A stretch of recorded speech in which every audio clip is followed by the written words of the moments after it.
Congresswoman Nancy Mace. She serves on the House Oversight Committee. So you'll be going into that interview with Gary Stern from the archives in just a few minutes.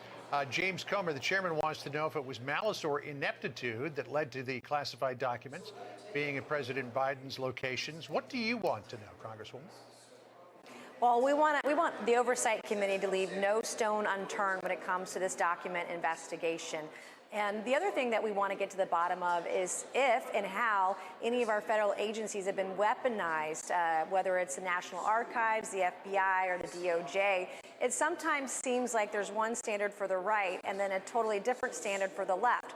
And the other thing we want to get to the bottom of is, the president says he's been so transparent about these documents, but for 2 months, he and his administration and his attorneys kept this information from the public days before an election up until a mainstream reporter discovered it and wrote a story about it. That was the only time that the president or his administration came forward and showed any sort of transparency about what was actually going on over the last couple of months. And then we all know now, for 5 years, we don't know where the documents have been. We don't know who has had access to those documents. And so we have a lot of unanswered questions at this juncture. So are you curious as to whether it was the archives that triggered the raid on President Trump's home in Florida or whether that came strictly from the DOJ? Yeah, I would like to know the answer to that as well. And again, this is a place where at Mar-a-Lago, the federal government knew about these documents. They knew where they were. And even at some point in their investigation, we know that they had access to the room, they had access to the documents. And so it's my hope as someone on the Oversight Committee that we get to the bottom of this with the president. We now learn that there's a former vice president that had some classified documents. Everyone should be treated equally under the law as well. All right, and I assume, too, in terms of who might have been in proximity to these documents, who might have had access to them, the name Hunter Biden figures prominently for you? It sure does. And we don't know exactly. These documents have been floating around for the last 5 years. Where were they? Who had them? And then who had access to them? All of these are important questions that we don't have the answers to right now. And so from our perspective, for the Republican majority on oversight, to get some of those answers for the American people, they deserve the right to know as well.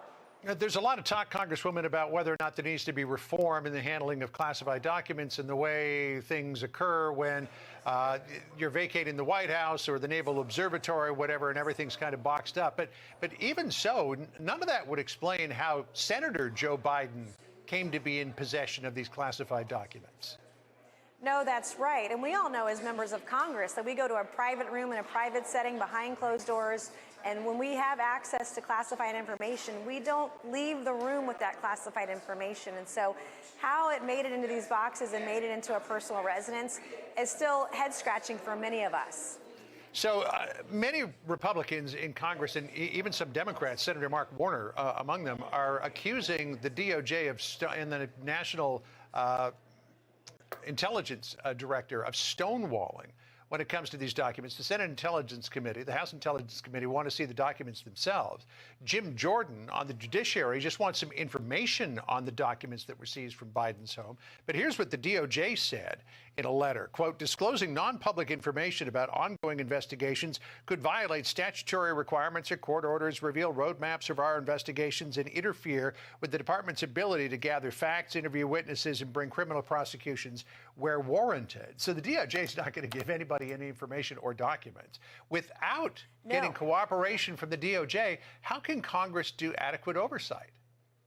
Well, if I remember correctly right now, this summer when the former president's home was raided, they did come out with a list of how many boxes and roughly how much information was provided to the DOJ. I haven't seen that yet in the Biden administration. But we're going to have to call these people in.